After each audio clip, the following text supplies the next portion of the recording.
great to be here in Lubbock.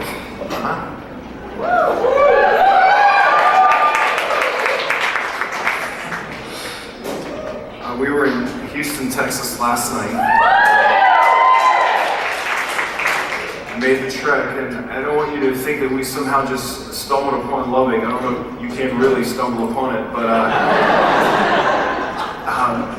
we've really been thinking about this place for a while, and we were planning the tour out, and it kind of just fell into place that God wanted us here tonight. We began praying specifically for this night a long time ago. As a matter of fact, there's a group of people who have committed somewhere in the country, I don't know who they are because it's different every night, that have specifically been praying for the campus of Texas Tech and tonight, and you guys. And so I said,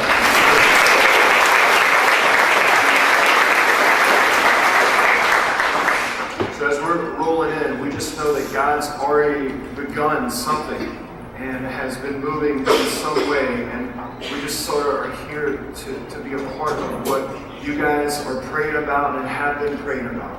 Amen? Amen. I'm from one of the few places in the country that still has culture. You know, there's a lot of places around, a lot of big cities that are sort of melting pots. I live, believe it or not, south of New Orleans.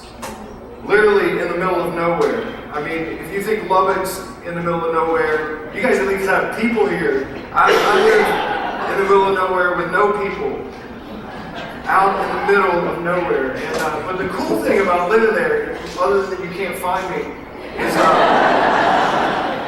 is that the culture, the Louisiana culture, is still very thick. I mean, I grew up with my grandparents speaking French. You know, my parents started speaking a little bit, and then me, not really. And just things of the culture that just kind of stay no matter what changes happen, no matter how many decades pass or centuries. There's things that are part of the culture that are just important. They stick there, they're staying around, they'll be there now, they'll be there after I'm dead, after my kids are dead. They're just there.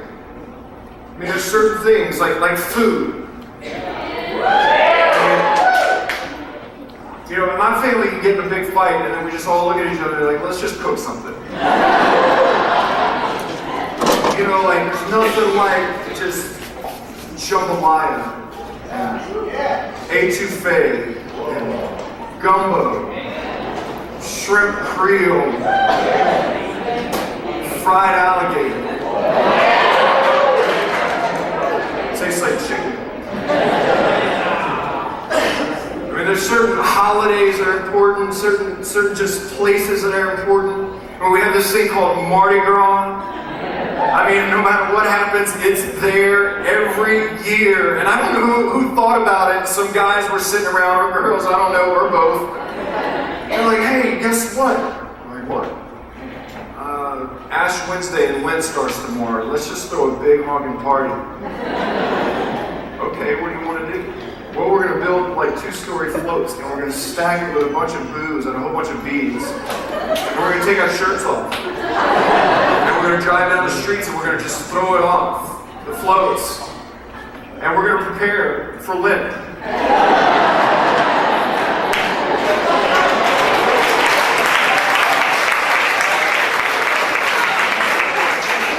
I don't know how it came about, but it's there, and it's staying there, and like, you know, like last year, no lie, they had a float, and I don't think you guys have ever been to Mardi Gras, but literally, our city shuts down for 2 weeks. They'll block out streets for 2 weeks, and you can't get certain places, and it doesn't really matter, because Mardi Gras is happening, and there's hundreds of floats. They're all decorated different ways, and all these things. It's a big old to-do, and these guys on this float, it wasn't an all-male float. I just have to say that. They decided they were going to take one of those big potato guns.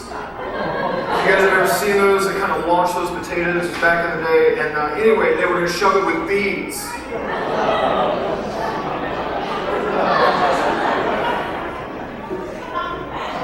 And no lie, they launched this set of beads out of this potato launcher, and it hit a transformer in our town and shut down the lights in the whole city for 2 days. No one got in trouble. It's Mardi Gras.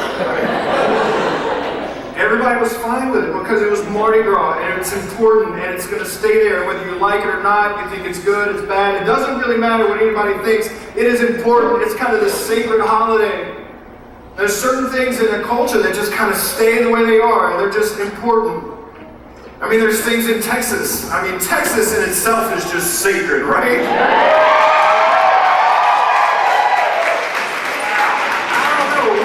About Texans, I mean, you guys smirk at the fact that you can fit other states inside your state.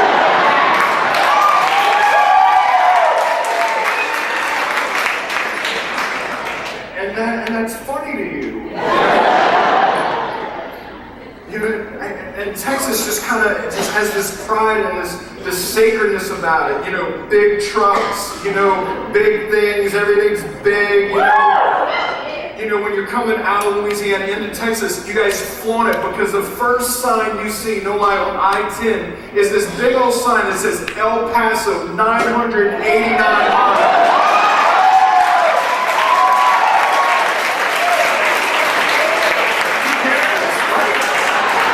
Nobody's going to El Paso. Nobody wants to go to El Paso. It's not like you're going to say, oh good, a bathroom break, 900 miles away. It has nothing to do, it's just the fact that Texas just wants to say, look how big we are. And it's just the way it is. I mean, I ate breakfast yesterday in Houston and I just wanted a waffle. And no lie, they bring me out a waffle in the shape of Texas.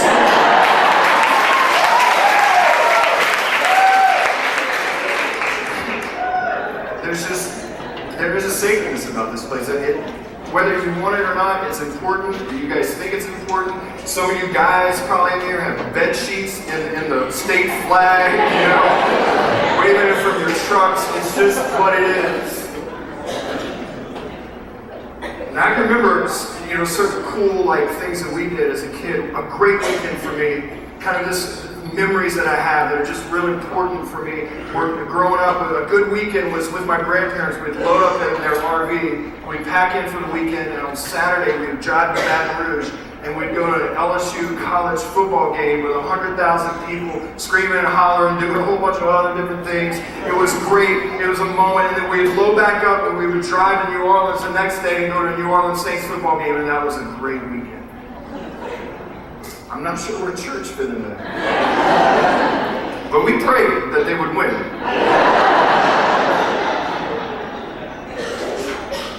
I'm sure Saturdays tailgating here on campus are amazing. I'm sure filling the stadium and watching the team run out. And as a college student, sitting in the student bleachers screaming and hollering are memories that you're going to have for years and years, and you're going to have a story and it's going to get bigger and bigger and bigger each year.